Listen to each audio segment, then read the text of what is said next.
Welcome. Welcome back to 755 is Real. I'm David O'Brien, Braves writer for The Athletic. And I'm with my co-host, Eric O'Flaherty. What's going on, Eric? Not much. Tough one last night.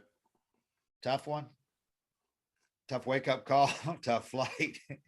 Tough game. Tough game. You I said tell you, Snick gave him the day off today, huh? Snit gave him the day off today. I think it was a really wise move. Snit has That's a good smart. feel for that, and they didn't do anything today. Told him to Smart. just rest. I think both teams were tired. Neither team did a workout at all today. There was no media or anything at the Truist Park. Everybody did it, whatever they did by Zoom. So That's smart. Going West Coast and back in 3 days, Yeah. 4 days is mess you up. and I tell you what, man. I mean, the LCS, it's emotionally draining anyway. Yeah. But the type of games these were, with so many pitching changes, and the crowds in both places have been loud and full. But Dodger Stadium was a damn cauldron, man. I mean, Yeah. it was like you're in a nightclub for 4 hours that whole game. So it's exhausting watching them on the couch. Yeah, every big moment is just, God, it feels like you've been through a battle when you leave there. It's just so sensory overload, dude, for 4 hours. It is sensory overload. It's a I lot. mean, it's exciting, but God, it's draining. I can't only imagine being a player out there in the middle of that. Yep.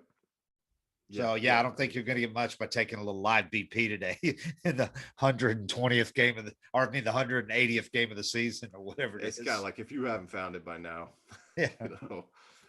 it's just, you're not getting it. I would imagine they probably had some live BP for Jorge Soler before we get to the series. That was the biggest thing, the best news for the Braves yesterday. The biggest development for the Braves is getting Jorge Soler back from the COVID list, because they really thought he might miss the whole series, even though, he could get back in 10 days. There was a good chance he was going to miss the whole series. So he wasn't in the lineup yesterday because he hasn't worked out with the team at all. He wasn't permitted to, but you could look at him and tell he stayed in shape. I mean, he didn't gain a pound. But he came up and pinch hit and struck out. But I would think they'd probably try to get him ready today. But I would, if they advance, I would anticipate seeing him back in the lineup in the leadoff spot, because they're going to have DH in the American League City. So this is perfect timing for them to have him there now, so that you can have Jock and him and obviously Rosario and Duvall all in the lineup at the same time. Yeah, it'll be good. Hopefully, I don't know. You never know how a guy's going to respond to time off like that. You wouldn't think it's a big deal, but, not seeing live pitching for that many days or whoever he's hitting off. I'm guessing they said he was working out at the AAA site. So they might have had somebody to throw to him and get him some at-bats. But it's different in the game. But if he can get him in, either give him a start or get him in and then start feeling good about it, I'm sure he's going to be fine. Yeah. So that was the good news. They got that right before the game started. The bad news, and then there was even better news when Freddie Freeman hits his 2-home run homer in the first inning, and Kelly is gone during the fifth at bat. Joe Kelly gets the start. Freddie gets a 2-run bomb off of him. They're up 2-0, and I'm going, they're going to cruise this thing. This thing's over. I really that was the first time in the series where I felt this thing's over. I mean, that they were definitely going to win it. But man, how things changed. You just didn't expect it to be against Max Fried. Anybody else? Maybe. But I did not expect it to be from Max Fried, because he has been so the rock of this team's pitching staff since All-Star break, but especially since the 1st of August. He just hasn't had a bad start. Especially in big games. Right. Every time they've needed him, he's been up to the task. So I don't think anybody saw that coming yesterday. Yeah, you're right. A good point. It seemed like the bigger the stakes, the better he pitched. On that road trip, he was phenomenal against the Giants and the Padres, then against the Phillies when they eliminated them, and then in the division series. I mean, he was lights out, exactly what they needed. But last night, he just kind of fell on his face, man. He wasn't in his spots. He usually doesn't make mistakes over the middle, and he was last night. A lot of them. He wasn't hitting corners at all. Yeah, I saw some mechanical stuff with him too. I always look at how soon a pitcher's head drops after they lift their leg. That's usually a key. You're breaking down your backside, and if you watched him, he always has that little bit of a pause at the top. He lifts, he stays real calm, and he stays real tall, and then he fires downhill. And yesterday I was seeing it was like as soon as he lifted his leg, his head dropped. And You know, you don't Uh-huh. think that shit matters or it should be a big deal, but that costs you a little bit of extension, a little bit of leverage, you know, a little bit of timing, and all that stuff kind of just, it can add up quick in a hurry. And all of a sudden you're missing spots and you don't have the same deception. You don't have the same life on the pitch. So when you miss middle, because if you watch his starts, you know, I think about this all the time. If you ever watch highlights of a start, they don't show all the pitches the guy Right. got away with. Right. They show the punch outs. Right. Everybody talks about the punch outs, but when you're locked in as a major league pitcher, you're still making mistakes. Yeah. You're just getting fouled off. And Yeah. that was the difference yesterday, was none of his mistakes got fouled off. Even when they mishit one, it was a bloop single because they were able to elevate it. Yeah. You know, that life on everything just wasn't as crisp yesterday. You know, I think that could have been a major factor. And you always got to wonder, you know, what teams are up to. You know, guys on second picking up signs. Teams are really advanced at that now, and I think that's kind of the gray area that teams are getting into. Is I know a lot of teams film guys sequences with runner on second, right? So they know what your go-to sequence might be. And with me, I was so simple. It was like, let's go first sign after two or something like that. But the guys, the smarter starters, the guys that have to do it a lot, they'll have something real advanced. Like they'll do outs +1. So if there's one out, it's second sign. If there's two outs, it's third. Or they'll do a first sign indicator where the first pitch, you know, if you put a slider down, it's third pitch. If you put a one down, it's the next sign. You know, so it gets real, it could get real complicated. Right. You can go as far as you want with it. But I know for a fact teams will tape that now and they'll analyze it and they'll have that faster when you get a runner on second base. So they'll know what your go-to is. And you know, I just have a hunch that the Dodgers are really good at that because there were some pitches hit in this series that didn't make sense. Yeah. Like the Luke Jackson home run that he gave up on the neck high fastball, or clavicle high fastball. It made no sense at all. Bellinger swung. That was a good pitch, man. It was the right pitch. If assuming he doesn't know what's coming. Right. You know, I mean, he swung under a slider. Hitters never swing under Luke's slider. Yeah. You know, I mean, yeah. So that tells you when a guy swings under a slider, that tells you he's either looking for it and over anticipated the break because he knew it was coming. Right. Or two, he knew it was coming and tried to do the same thing and get under it and lift it. But if you watch Luke's swings, it's either a ground ball or a swing and a miss when he throws a good slider. He threw a good one. It was probably 1-0, I think, or 0-0, and Bellinger swung under it by 3 or 4 inches. So now you're thinking, all right, you know, if you're reading that bat, you're thinking, all right, he's sitting slider. Let's go heater. They go heater next pitch, blows it by him. It was in the glove when he swung. Now you could give him credit and say, all right, he made the adjustment. This guy's a really smart hitter. But even if unless you're 100% convinced, fastball's coming, you're not going from swinging under a slider to getting a fastball at your eyes out of the park to dead. There's no chance you swing under a slider and then get on top of 97 at your eyes. Great point, man. So for me, that was like, I'm not going to say they're cheating. You know, they could have done it the right way, but I felt like he knew it was coming. And there was some talk about, you know, they're at Dodger Stadium and they've got any kind of technology they can have, whether legal or not, that they have it. But I'm not going to, I don't know for a fact if that's the case or not, but suspicious. Yeah. It'll be curious to see what happens these next 2 games at Truist Park. But yeah, I agree, man. These guys were getting pitching. I mean, even the outs against Max were loud outs early on. They were hitting balls to the track and caught against the wall. And you just don't see that usually with him. He usually pitches to a lot of soft contact, a lot of ground balls, and they were crushing balls against him. It just like I was watching. Too. Huh? Everybody after him too. Yeah, and he was throwing balls all night. And yeah, I guess every reliever that came in, and Max it wasn't like he was throwing 93 either. He was throwing velocity. He was hitting normal stuff. So he was just, I don't know. He said, he's missing the corners, but you know, what else is he going to say? He's not going to come out and say that, it's like they knew what I was going to throw. So, yeah. And you know, you don't ever want to accuse other teams. Right. That dude on the White Sox did it. And the Astros were, kind of poking the bear, but exactly. He might have just had an off night and missed location. I mean, it happens, but I agree with you. There were a lot of people. I mean, like Chris Taylor. Come on, that night he had, Jesus, man, 3 homers. He was Babe Ruth last night. Yeah, and an RBI single. He had 6 RBIs, and then Pollock has 2 homers, 2 bombs, 5 homers from Chris Taylor and Pollock, 10 RBIs. That's the other thing though, is you think if you're cheating, you'd shut it down once you got up like 7-8 runs, and they just kept torching balls. They didn't hit. If they would have done that off the A squad out of the pen, yeah, then it'd be even more suspicious. But they hit guys that haven't been getting as many reps. So they hit, right. Dylan Lee's in his first. The guy has pitched in 2 major league games. I was laughing. And Snit puts him in his first postseason game. And who's he facing? Mookie Betts. Mookie Betts, Trey Turner, Corey Seager, Will Smith were the first 4 guys he faced in that inning. To his credit, the only guy that got a hit was Trey Turner. He got a single. He got Mookie on a routine fly. He struck out Corey Seager. And he got Will Smith to pop up. So that first inning was great. If he'd have got out of there right then, he's great. And then the next inning, he gets a pop up and a career highlight early for him. He strikes out Albert Pujols. So at this point, he's retired 5 of the 6 guys he's faced, including 2 strikeouts of Corey Seager and Albert Pujols. Yeah. Unfortunately, he stayed in, and the next guy was Chris Taylor, and he crushed a home run, and he smoked that ball. Yeah. So he gives up a homer and Chris Taylor and another single before getting out of the inning. But it's a pretty impressive appearance for the guy for his first time out. I thought it almost might be good because when you get called up, it's so overwhelming to begin with. Yeah.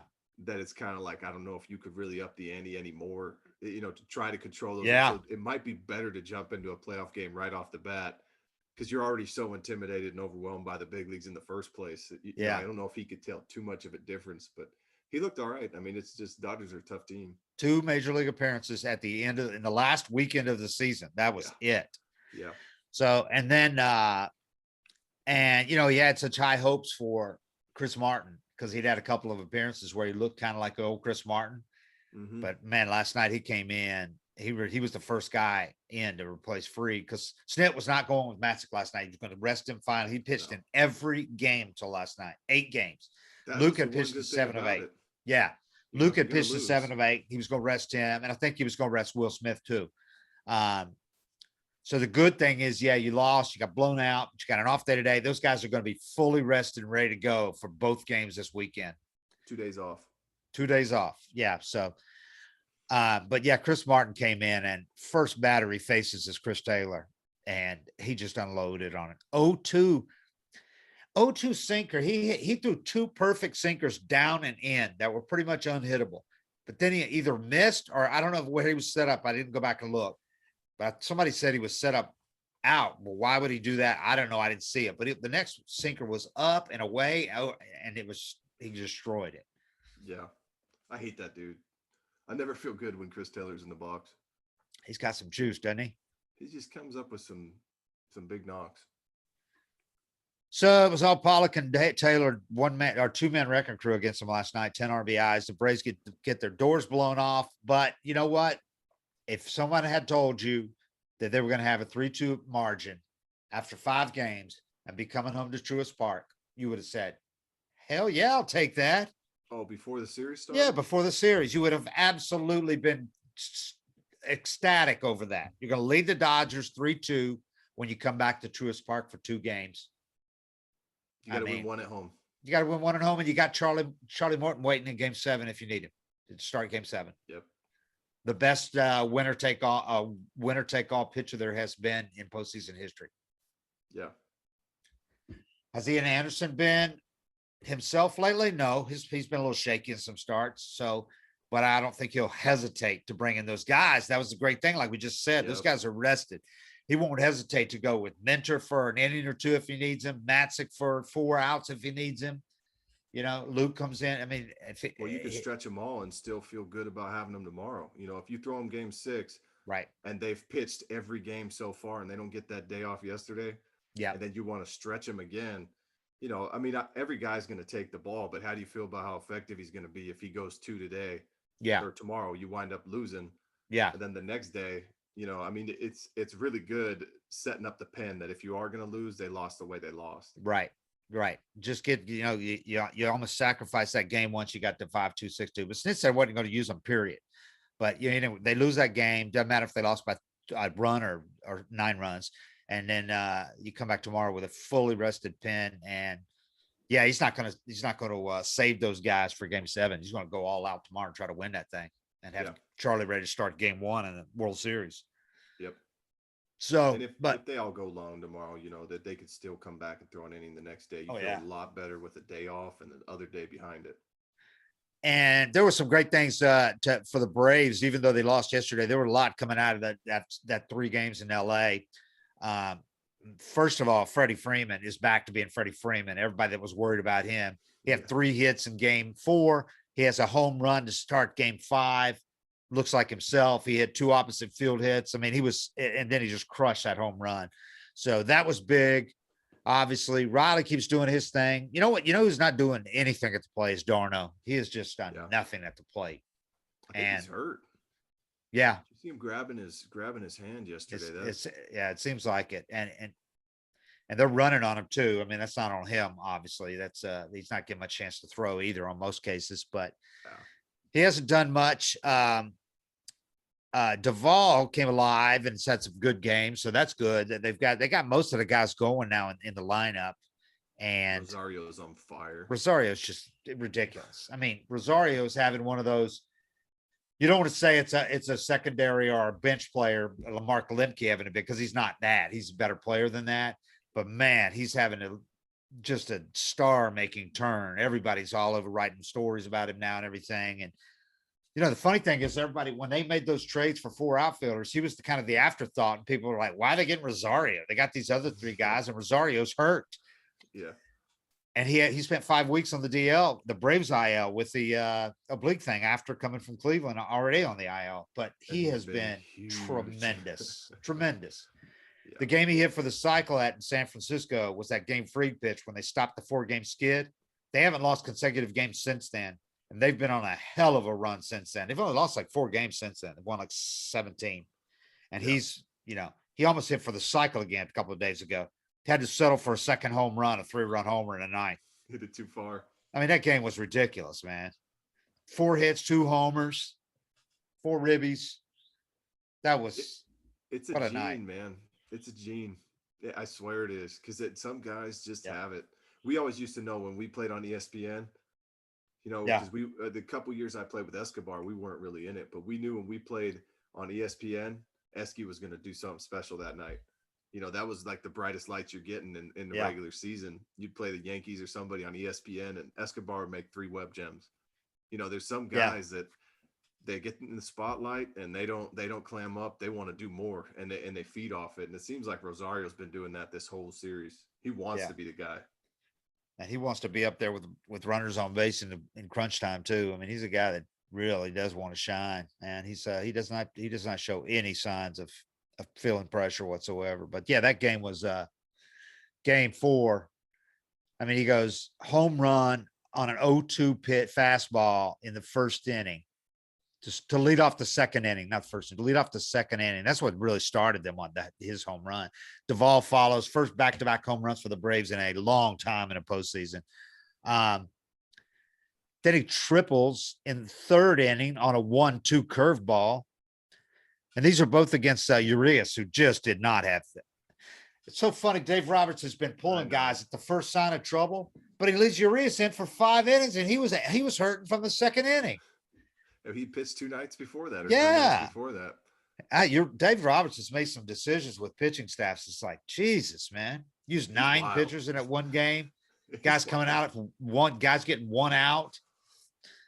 I guess you never know what kind of pressure he's getting from up top. Yeah, I don't know how many of these decisions are being made from them. You're right. But I mean, Urias coming in, you know, this is the thing nobody gives credit, is a lot of people that just crunch the numbers don't understand how much different it is to throw in a game, the intensity you're throwing in a game. Like if you put a radar gun on a starter in their bullpen, they're probably throwing 84, 85. Maybe they only throw 30 pitches. You bring them out of the pen, they throw 15, 20 to warm up and 10 in the game. But those 10 they throw in the game, they're 95, 96, 97. You don't bounce back the same. Right. And I don't think that's been given enough credit, but I would have thought, you know, with Scherzer kind of saying my arm was dead. Saying his arm's dead. For him, that's unheard of. Getting torched, you're kind of like, you might want to yank him. And it didn't get better. Yeah, I mean, you know, they keep doing this more than ever now, going with starters in the bullpen and everything, and it doesn't work usually, or it doesn't work that way as well as they had hoped. It can, but I think you got to have young guys that one don't know better. Yes, and you diminish bounce back, and you diminish them as a starter too, because then when they make their next start, like Scherzer, I've never heard Scherzer acknowledge something like that. My arm was dead. I just didn't have it. No, but yeah, he's doing. The tricky part about that too is Scherzer doesn't know his arm's dead till that first throw. Yeah. You ask a guy how he feels. Yeah. Well, I feel great walking around. Then you go to throw the ball, and it's just like it. Instead of making that hissing sound coming out of your hand, it just kind of poofs out. Right. It barely gets the catcher. You try to go find it, and it's just not there. So it's a lot of times you ask guys how they feel, and they go into those starts, and they're like, "Yeah, I feel good. I'll do it." And more often than not, guys are willing. But you make those first couple throws, or you start getting hot, and it's just not there. It's like I got a dead arm, and I'm trying to go 6. It's a And, tough spot to put guys in. and Max Scherzer is not going to say after an inning, I don't have it. He ain't doing that. He's going to keep trying to do it. Yeah, well, he handed that ball over a lot easier though. Yeah. In this He didn't fight it in the past. So yeah, in that game, Rosario goes home run, triple third inning, single in the 5th inning on first pitch. Still Urias so he had 3 of the 8 hits against Urias. And then he wraps it up after because he finally made it out in the 7th inning. He struck out in the perfect inning, but he comes back in the 9th and goes 3-run jack, man, against Gonsolin. Yeah. I mean, so he's hitting pitchers, man. He's not hitting ham and eggers. Too. He's going opposite Everything. field, pulling balls. That's just when he's on everything. And he's hitting everything hard too. He's hitting everything hard. He's taking really tough pitches, fouling balls off. I mean, he's just locked and he's seeing a beach ball. Some of these games, though, man, I'm just looking at it going, God, it was not that long ago when starters were still going 7, 8 innings. The good starters were still looking to go 7, 8 innings in every playoff game. And you're getting guys now just routinely going 3, 4. Pulls them out the first sign of trouble. I mean, Yep. I don't know what the answer is. Limit the number of pitchers on a playoff roster. I don't know, but I know. Somebody said it's efficient, but it's not necessarily enjoyable for the fan. Right. That the bean counters or the analytics people say it's more efficient, these pitchers, but it's just not that much fun to watch, dude. As a fan, I'm sure it's not. Pitching change after pitching change. I don't know. I mean, when I watch it, you had an elimination game yesterday. $200 million payroll, whatever the Dodgers got, and you got a reliever starting an elimination game. Yeah. At home, game 5. It's not game 6 or 7, and you went 18 innings last night. Yeah. You could plan for this, and they're rolling Joe Kelly out there. And it's the same thing. Joe Kelly gets hurt. Yeah.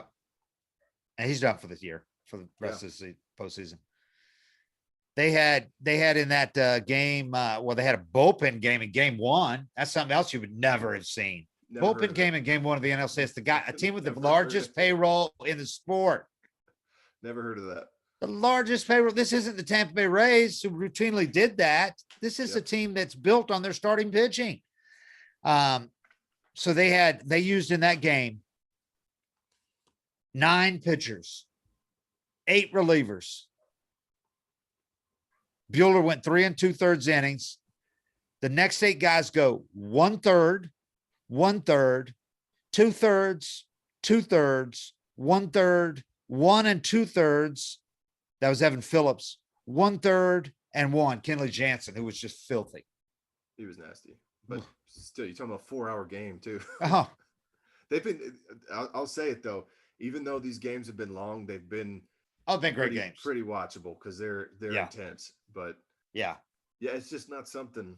I mean, it worked for the Rays, right? But it didn't work this year for the Rays. That lefty they brought in on short rest and had him start the game after coming out of the pen, or vice versa. I think they brought him in out of the pen after he had started a few earlier. He's gives up 5 runs. It's just not quite the same when your arm's dead and you're tired, and it's hard to foresee that if you haven't been through it.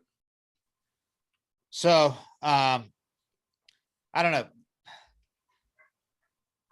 Like I said, the Braves would have been more than happy if you just said, well, okay, we're going to start at 3-2, have a 2-game series at Truist Park.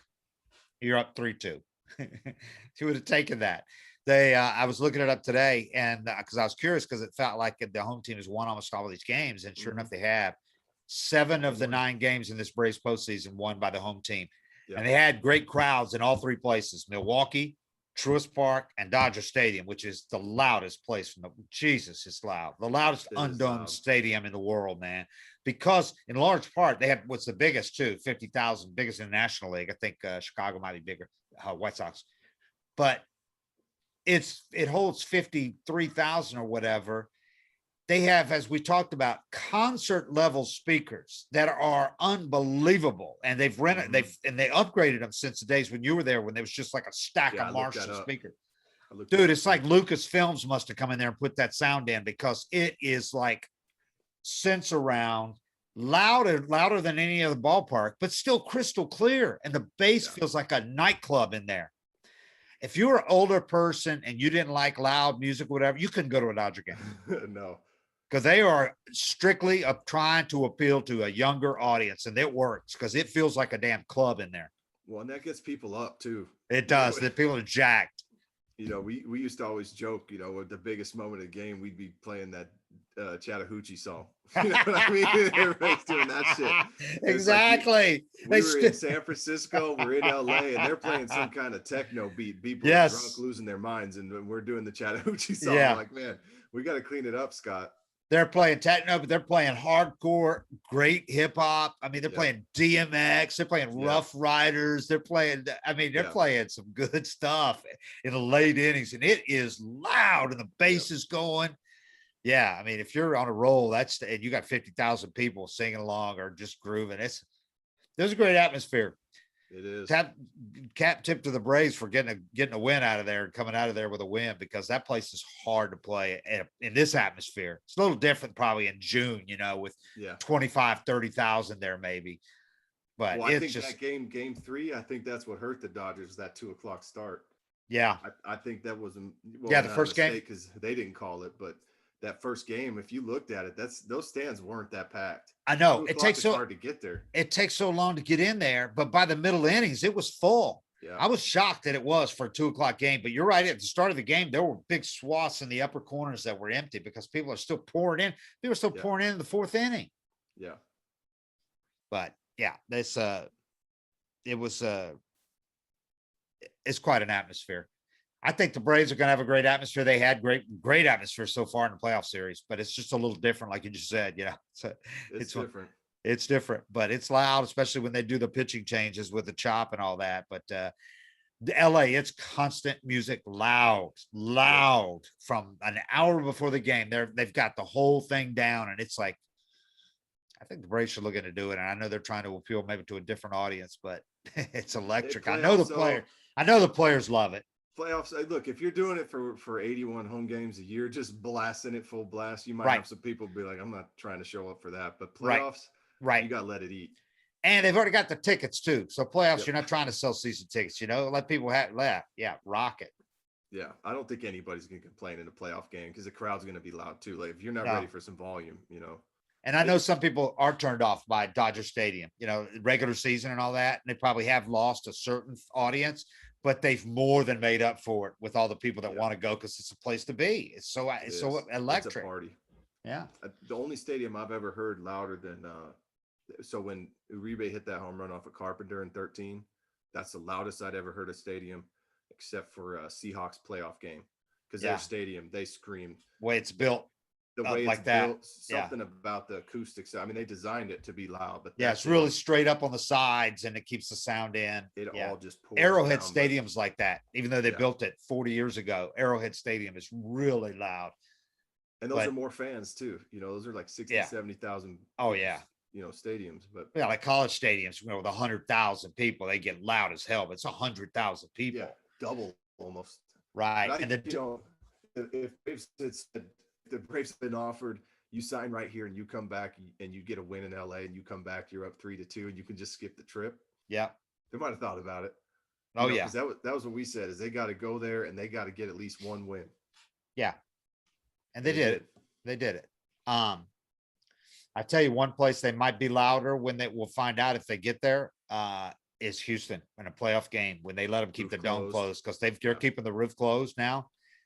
That place I was there when they had the Killer Bees, and when the Braves played them in the playoffs that year, and when that roof is closed, that place is, it's loud. Was that when they went 15 and Burke hit a walk-off? Yeah. Yeah. That had to be loud. The one playoff game was 18. 18 innings. Longest ever. Joey Devine gave it up. Joey Devine. Yep. And your boy Farnsworth. Yep. Gave it up. Love that guy.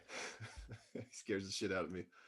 But So I like, man, I know, I understand completely. Believe me, Braves consternation, the fans, because they've been through this. They've yeah, seen it in the NFL. They've seen it with college games, blowing leads against Bama. They've seen it again and again, and they've seen the Braves 3-1 when they last had the year. best team, or they thought they had the best team, not get all the way. Even if, even in the years where they went to the playoffs every year, Lost to the Cardinals. well, they won one World Series. Yeah. But this is a whole different era. And I know all they are looking back at is last year, but it's also a very different team than last year. And you got to keep that in mind. They're not going to an unproven commodity in these games 6 and 7. They're not just crossing their fingers and hoping that, an Ian Anderson as a rookie can get through it. He's experienced now. You got Charlie Morton, man. Yeah. And these guys, and more of them have been to this In series the lineup. before. Right. In the lineup.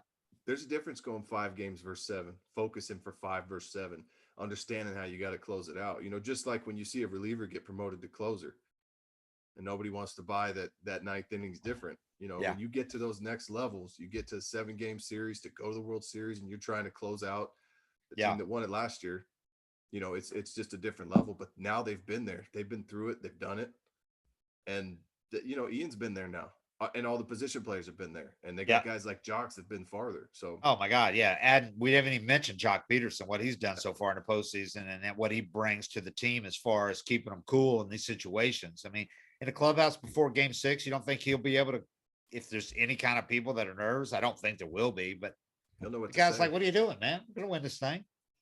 But I don't think that's a problem with this team anyway. I mean, you got your Freddie Freemans, your Rosarios, these guys. These guys don't feel that.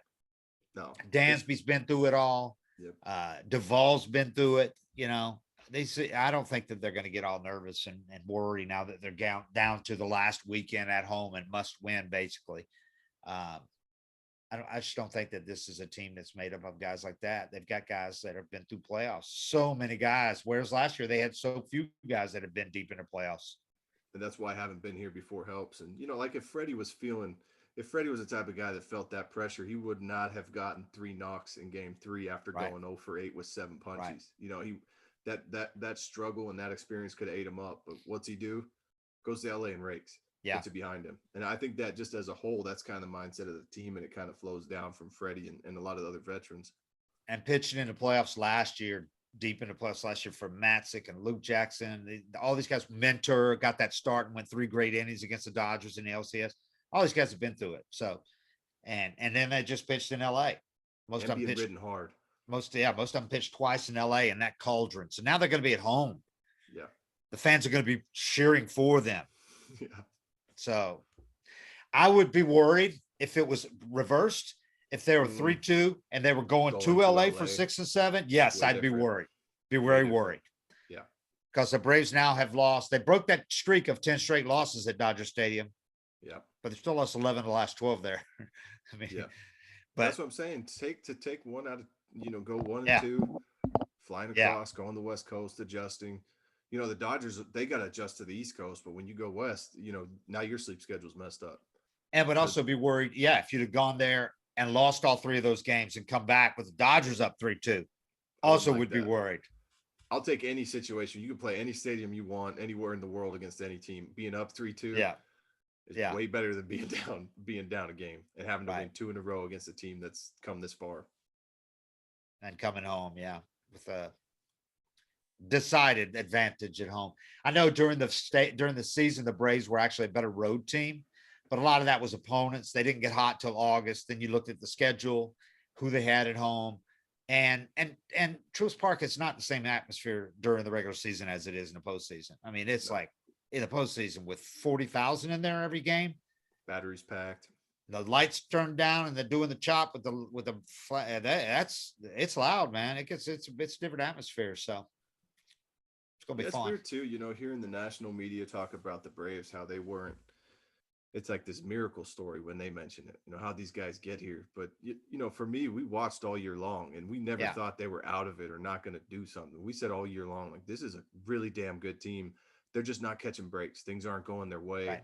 This and that, and it's weird for me to see the narrative, with the Dodgers are just the better team, and the Braves don't belong here. It's like, man, if you watch them all year, you knew they played like shit early, and they were Yeah. way better than expected, and they just finally hit their stride late. It's a Well, different team. yeah, and that's lazy too, because what they do is they put 106 wins against 88 wins. Well, that's Yeah. irrelevant when you look Yeah. at what they've done since this team was put together. Yeah, it's a Alex different went out and team. got a whole different outfield, and look at their record since they did that. They had the third best record in the majors since the trade deadline, behind the Giants and the Dodgers, and not far behind it.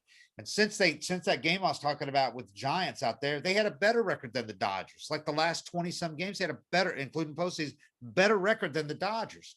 So you're going to give me the overall season? Or are you going to give me what they are now? Yeah.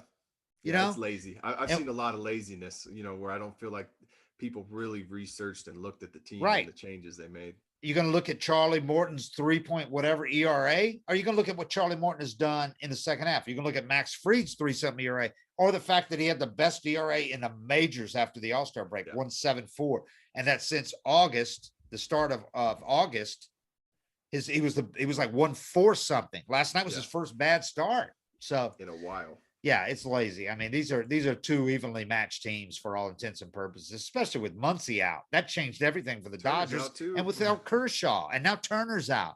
Yeah. No Kershaw, Joe Kelly's out. I mean, if this Dodgers team were to get past the Braves, I think they're going to get their asses kicked in the World Series now. Where I would have picked them, whoever won the NL, I would have picked to win a World Series 2 weeks ago.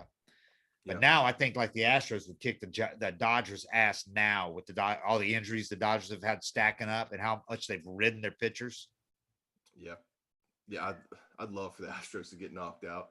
Braves Red Sox sounds good to me. Oh my God. The atmosphere would be awesome. I want to cover my team the team I cover playing a World Series in Fenway Park. Oof. Fenway Park atmosphere, man. And the connections between the Braves, being from there. Two storied kind of franchises, and Fenway Park, man. I want to cover. I covered a World Series there, the Red Sox Rockies one, but that was over pretty quick. Yeah, remember that when the Rockies were on that roll, but then they had 8 days off after clinching the NLCS. Got handed to them. Yeah, they shot their wad. They were done by the time they got to World Series, man.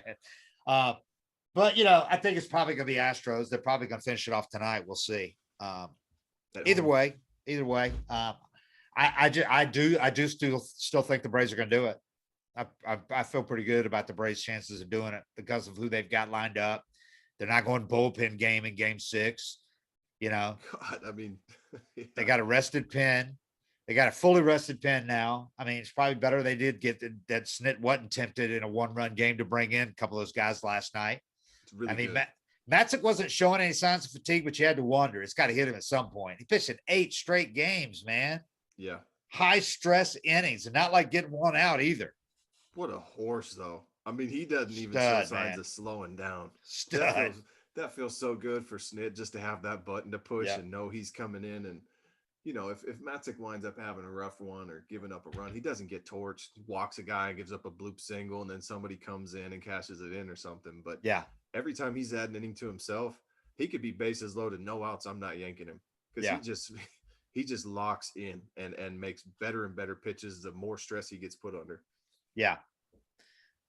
So you got Ian Anderson against Max Scherzer in Game 6 on Saturday night. And then if the Braves don't clinch it, don't close it out, you'll have Charlie Morton against Walker Buehler, fully rested this time in Game 7. Both of them fully rested, because the last time we saw Charlie, he wasn't fully rested either. So or it wasn't in the LDS or the DS. He wasn't. Even Charlie's start, man, they were taking some suspicious pitches. I know he had some walks and that's like what I'm talking 6 about. Walks. That was unheard of for him. That's not normal. But unheard of. I was talking about, it's like when you don't have your stuff or the other team has a tip on you. I thought they might have had a tip on them, the pitches they were taking. Yeah. I'm gonna stay away from saying any cheating's going on, but they might have had a tip. And the thing about having a tip, it isn't necessarily the hitting the balls, it's the pitches you can lay off and work yourself into counts. And he was throwing 3-2 breaking balls just below the zone, and they were taking it. If you can lay off if you know his curveball's coming and you can lay off of it, because you ain't going to hit it. That thing in the zone. It's hard to throw that first strike. It moves so much. Because they're not going to hit it. Very rarely do they hit it. No. And Seager did second hitter of the game, hit a high curveball out which Yeah. wasn't a good pitch, and he did it off of Ian too. So I'm not saying anything, but you just watch it, and there was some stuff where you're like, maybe they had a tip on some guys or saw some things, and good teams have a guy in the dugout, several guys in the dugout watching every Yeah. little stupid thing you do. I remember Hayward had a tip on a guy that he raked and no one else could hit. He puffed his cheeks just a little bit on his changeup. That was Really? it. That was the whole difference, was his cheeks puffed up a little bit on his changeup. And the other hitters on our team couldn't see it. Yeah. Jay Hay could see it. He was like 14 for 20 against the guy with some homers. And everybody's like, oh, he's just his kryptonite. It's like, no, Jay Hay knows what's coming. Right. When he goes to his go-to pitch, he puffs his cheek a tiny little bit. So Yeah. when you think about it, if Charlie had one little thing, Yeah. you got so many guys studying you. I mean, that's what makes it tough. Especially if you're the Dodgers, you have unlimited resources. Yeah. Seager on that homer on 1-2 curveball that was up, middle and up. Yep. Yeah. Yeah, that was big, man. Starts that game off like that. Charlie settled down though. Yeah, he did. He battled. He ends up going. It's like we talked about Charlie early in the year. He could give up 2 runs in the first inning and look like crap. And then he ends up going the same thing every time. 6 innings, gives up 2 or 3 runs and has another. Well, after that horrible first inning, 34 pitches in the first inning, 4 walks in the first inning. Yeah. And a guy ends up going 5 innings, 3 hits, 2 runs. The only thing that stood out on it was 6 walks, but otherwise it was pretty decent. It was a good playoff start. Yeah. The other thing I thought might have thrown him off was the atmosphere not being there. The 2:00 start. 2:00's a weird time to start a game as a start. Yeah. You used to either 1 on a weekend or 7:00, and you're kind of getting amped up for a playoff start. You walk up there, it's 2:00. Stadium's 3/4 full. I thought that kind of affected both starters a little bit. And and he's probably still on 5:00 East Coast time. So you never play at that time. And they had their walkthrough, because they had to fly out there and all that. They had their walkthrough that night, the previous night. Yeah. So you have your voluntary workout that I don't even know what Charlie. I don't remember if Charlie was there. He probably was. Played a little catch. Yeah, but so everything was kind of weird, that whole schedule, that first day out there and all that after flying east to west. So that's the thing about these playoff games, man. You get the travel day, but when you're going East Coast to West Coast, it's so different than like the World Series. World Series are going to be trip. Huh? Right? You're tired from the trip. I'm wiped out. I'm a zombie. I mean, if 4 hours in a plane after getting like 2 hours, 2 hours of sleep, but if they World Series, if the Braves make it, the good thing is they're either going to Boston or Houston, and either one of them is 2 to 2.5 hour flight. Yeah. Yeah. Similar time zone. Houston's an hour? Houston's an hour behind. Yeah. Boston, same time zone. So that's a lot better. Could be a little cold in Boston, but that's all right. I saw Rosario say that the other day. They asked him what changed from Cleveland to Atlanta. The weather. The weather. You don't think about that though, because those guys grow up, but it's 75 every day. Puerto Rico. They hate playing in the cold. Yep.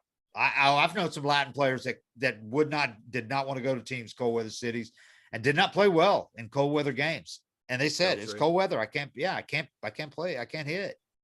Beltre before the games used to be all shiny, just glistening. Walking through the clubhouse, he walked through the clubhouse with his shirt off. He was so cold all the time. He would lather his entire body in baby oil, and so he could keep a sweat. Yeah, it clogs your pores. Yeah, I always look at him like, man, how are you? I would be so uncomfortable putting a uniform on over baby oil. But he went to Seattle and struggled for 4 years. Got out of there, went and raked. Played another 8 after that. Too bad he couldn't have been there when they had the Kingdom. He would have been fine. All right. Well, enjoy the games, people. It should be fun. 2 big ones at Truist Park, and the Braves got a chance to. It feels so weird. I mean, we said all along this is a good team, and it could be a really good team, but they have a real good shot of going to the World Series. And not only that, but if they get there, they can win it. They can win it. Can you imagine? This team did not get over 500 till 110 games into the season, and they could win the World Series. Isn't that how baseball works, though? Of all the teams that you were going to think could bring this city its second title since 1995, 26 years. This is not the one you would have pointed to and said that. Nope. with But- all after you lose Ronald Acuna, especially. No, but watching them though, it's believable. Oh yeah, yeah. When they play well, when they get a good pitch game, yeah, they can absolutely beat anybody. So, and I always thought that the LCS was going to be the toughest competition. You know, whether it was the Giants or the Dodgers.